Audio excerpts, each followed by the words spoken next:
For months, the prevailing assumption in Washington appeared relatively clear. Tariffs would place pressure on Canada, force adjustments, and eventually shift the balance back toward the United States. What was not fully anticipated, however, was the scale, coordination, and persistence of Canada's response, and more importantly, the reality that this response would begin to produce measurable effects within the American economy itself. Because what is now emerging from official U.S. trade reporting is not just concern, but growing evidence that a strategy designed to pressure Canada is also generating consequences in the opposite direction.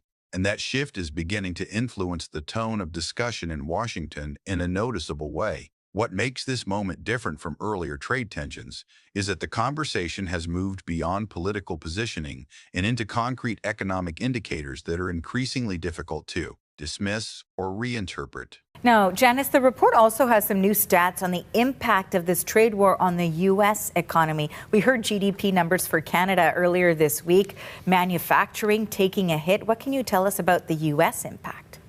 Yeah, it's interesting. For each chapter, they talk about how the trade deficit or surplus for the U.S. has changed. And that reveals that U.S. goods exports to Canada are down by over $13 billion.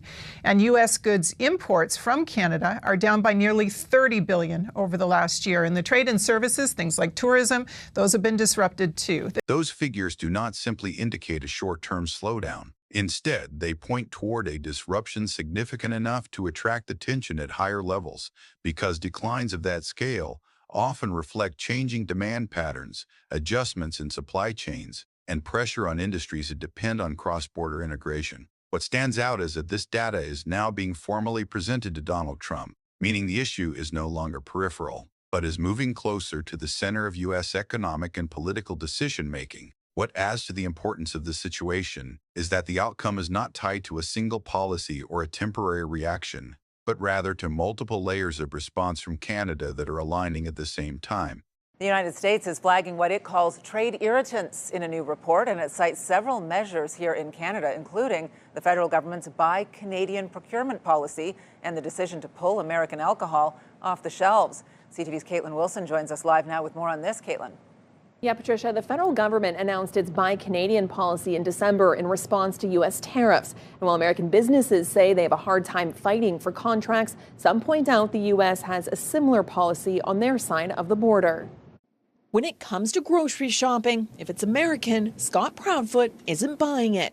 It's about buying Canadian, but also, frankly, just not buying American. And he's not alone. Many shoppers are still checking the labels in response to the trade tensions with the U.S. It has been evolving dynamically. At the consumer level in Canada, there has been a noticeable shift in purchasing behavior, where buying choices are increasingly influenced by broader economic considerations. At the same time, at the institutional level, policies have been adjusted to reinforce that same direction. The result is a feedback dynamic where policy supports behavior and behavior strengthens policy, creating a level of consistency that is more durable than a typical short-term trade reaction. The impact of that alignment becomes more visible when it concentrates within a specific sector, and in this case, the alcohol market has emerged as one of the clear examples being discussed in trade conversations. And so this trade report says that it's really hampering the ability of U.S. manufacturers, businesses to get their products to Canada. So they're saying that they want this removed immediately. You look at the LCBO, for example. The stats show that normally the LCBO purchases about $1 billion worth of American wine, liquor, and spirits every year. But since March 2025, you have not been able to buy American liquor in any sort from the LCBO. And that also goes to a lot of restaurants. Restaurants aren't able to buy any type of American product online. There are other ways to get it, of course, but this report today is highlighting that this is really impacting American businesses, and they're saying that it's an unfair trade practice, and they want this policy removed completely. In that sector, the reduction of American alcohol availability across major provincial systems is not simply symbolic. It represents a targeted contraction of a significant market carried out through centralized distribution networks that allow policy decisions to translate into immediate economic outcomes. This is why U.S. officials are increasingly referencing this issue in formal reports, because the effect is not gradual or widely dispersed, but direct, visible, and difficult to offset in the short term. If individual sectors highlight the impact, then procurement policy helps reveal the broader strategy, and this is where the response becomes more structured under Mark Carney. In fact, most of our clients prefer to purchase Canadian products. And while the Buy Canadian sentiment is one thing, the federal government's Buy Canadian policy is drawing attention from U.S. officials, flagged as a so-called trade irritant in a new U.S. government report.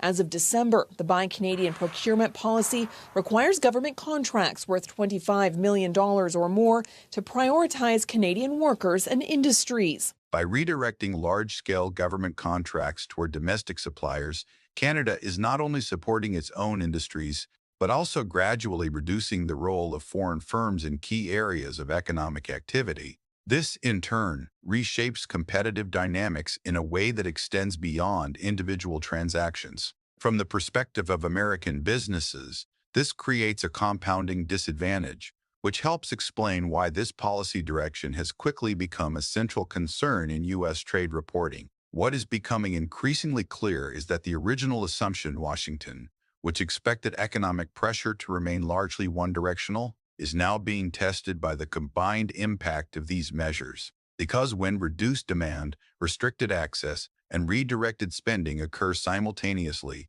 the result is not simply a defensive response from Canada, but a broader redistribution of economic pressure within the system. But for shoppers like Proudfoot, decisions aren't happening at the negotiating table, it's happening in the aisle. We need to inflict pain on the United States so that they can understand that this kind of behavior towards their allies is just not on. In a statement, Ontario's finance minister's office says until tariffs are completely removed, U.S. alcohol will remain off the shelves.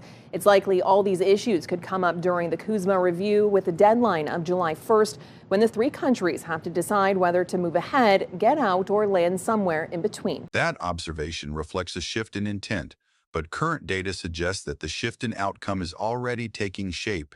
As a result, discussions within the United States are no longer limited to policy disagreement, but are increasingly focused on measurable economic impact. What connects these developments is the broader strategic framework being implemented under Mark Carney, which emphasizes coordination rather than isolated reactions and structural adjustment rather than short-term countermeasures. Instead of responding to tariffs in a fragmented way, the approach has been to gradually reshape the conditions under which trade operates, aligning public behavior, institutional policy, and economic incentives in a way that redistributes leverage over time. What we are witnessing is not simply a trade dispute evolving, but a shift in how economic pressure is applied and absorbed within a deeply interconnected system where earlier assumptions about one-sided leverage are being tested in real time. Because the expectation that tariffs would produce a contained and predictable response is now being compared against evidence suggesting that the response has been broader, more coordinated,